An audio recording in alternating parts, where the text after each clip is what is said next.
You know, Ben, when I was out there securing these large enterprise environments, the word cloud was always this dirty word. It just represented this nebulous, uncontrolled space that I really didn't understand.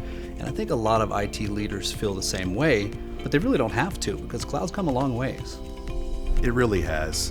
These companies and these cloud providers have really gone a long way to provide better tools and also provide a shared security model where they're locking down the physical environment and then giving you the tools to lock down the pieces that you're building in the environments. They're giving you tools for asset management, configuration management, that you can still deploy quickly, but then also keep a control on what's happening. Yeah, asset management was always a nightmare. We just relied on these manual processes. We're trying to update some CMDB manually when a new asset comes online, and that gets out of control really quick. Before long, we don't have a good source of record, we don't know what's out there, and we can't really protect the environment. Configuration management's the same thing. We had these images that we would create. We've got an operating system, we lock it down and have all the patches, and then we distribute it.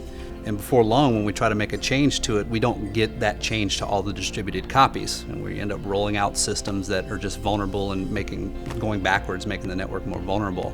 I think cloud can help a lot in that aspect as well. Not only just the cloud, but your DevOps process. You're not going to be carrying USB keys around anymore.